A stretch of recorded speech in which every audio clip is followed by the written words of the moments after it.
Welcome back to Pet and Core Sports, presented by Prospect Apparel. Today I'm back with another fight breakdown. I'm filming this on Friday. The fighters are about to weigh in, but I've been busy. Obviously we had a lot of content coming out recently. I filmed another interview yesterday, but this card is great, man. This main event here is one of the best fights of the year. It's supposed to be a month ago, but it got moved to San Antonio, Texas. Got to feel good for the San Antonians. I mean, it's a really, really great main event. It's a pretty solid undercard. So let's get right into it. Corey Sandhagen is very good. I think he's elite. Some people say he's overrated. I don't see it. I think he is very good. You can see 5'11", but he doesn't have a reach advantage. He's just built differently. Like he's long and he fights with that. But Cheeto, per this website, has a 0.5 reach advantage. So the reach advantage is not there, but the length is going to be difficult. Corey Sandhagen, very versatile, very, very good striking. Like he mixes it up well, with the kicks, with the strikes. He knows his skill set very well. And I think this is a case of some fighters, they don't know exactly their skill set, or they're trying to be something they're not. Corey Sandhagen knows how to fight his fight. And he's been fighting so long at this upper level that he knows what he has to do. And on the other side, Marlon Chito Vera is very good. Coming off the head kick win over Dominic Cruz. I mean, that was brutal. And people say, Marlon Vera is overrated. He was losing that fight. He wasn't losing that fight. From the latter half of round two, he was figuring out Dominic Cruz's footwork, and he was sitting him down in every single round. If you go back and watch the fight, Marlon's just waiting for his kill shot, and he found it. And, Corey, I don't think can knock out Cheeto, and I don't think Cheeto can knock out Corey. And this is the thing, of the two, I think Cheeto's more likely to knock out Corey, but in my head, I don't see Marlon or Corey getting a knockout. But what I do see is Marlon Chito Vera dropping Corey Sandhagen round 4, round 5, when maybe Corey Sandhagen is a bit ahead, maybe up 3-1, maybe it's 2-2, going in to the 5th or to the 4th round, he's up 2-1, 3-0 even, but it will be close. I think he has a tendency to get a little complacent. I think he could get complacent here. And I think Cheeto can sit him down and submit him. I think Cheeto's going to submit Corey Sandhagen, and I'm reasonably confident in it. Chito Vera is a very good jiu-jitsu athlete. Very good submission game. I think that's something that's gotten lost lately with his head kicks, with his incredible knockout streak. But he is very good on the ground, very good with an armbar, very good with a Kimura. Very nice rear naked choke as well. And I think, I'm not going to say the exact submission, because I think that's too difficult to pick. But I do think Cheeto submits Corey Sandhagen round 4, round 5. So that's my prediction for this fight. And I think Cheeto gets a title shot off of it. Unless they want to do Sean O'Malley versus Chito Vera, which I can see, do that rematch. But I can see maybe Marlon Vera versus Murad Dvalishvili. And I can see both those guys winning that fight. But yeah, that's not what this is about. This is about this fight right here. And I'm going with Marlon Vera by submission. Next up in the women's bantamweight division, former champion Holly Holm taking on Yana Santos. That's a new name for Yana.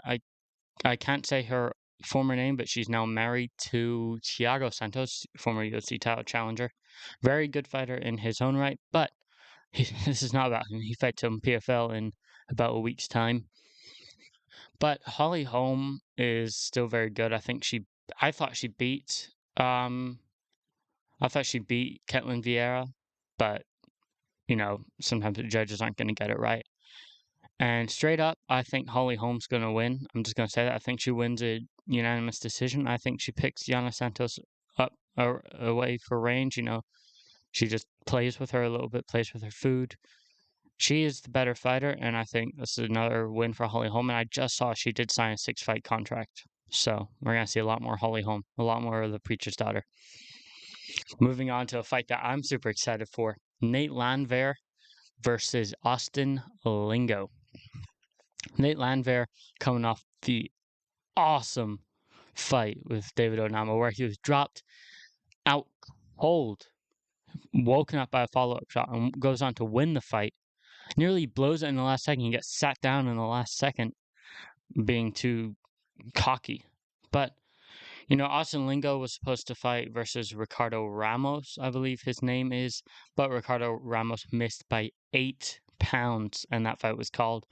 Austin Lingo, looking for his first finish in the UFC, has a lot of finishes outside the UFC, hasn't yet put someone out in the big show, but filling in on short notice against a guy like Nate Landwehr, who's tough, who's gritty, who will grind.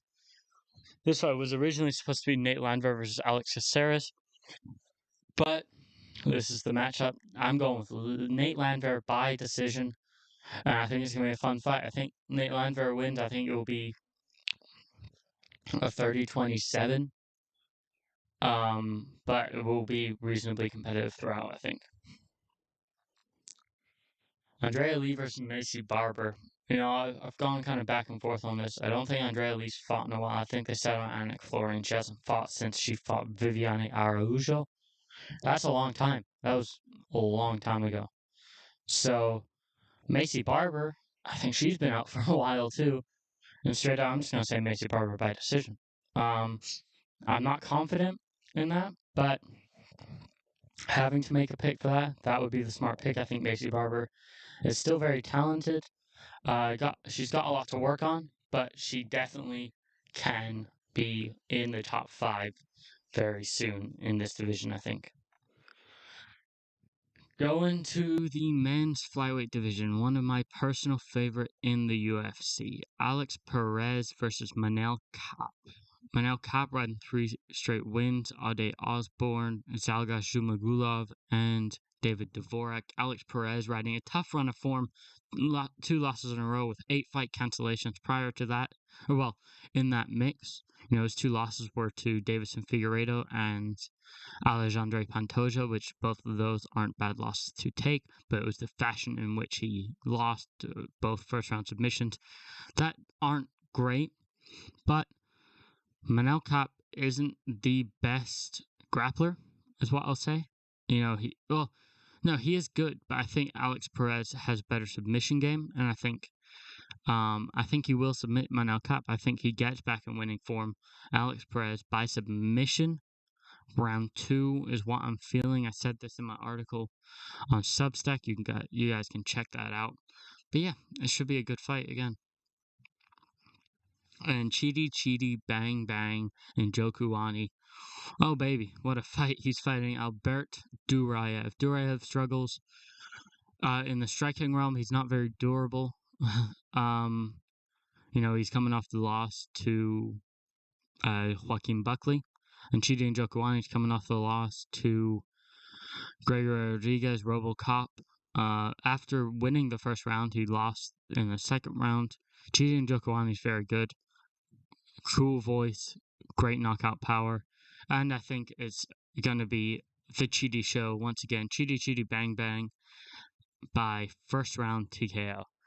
And that's what I'm feeling on this card. If you have any disagreements on this, leave a comment or DM me, tweet me on Twitter. I'll respond. I love talking about the fights and, enjoy the card. It's going to be a great card. Have a great day, everyone.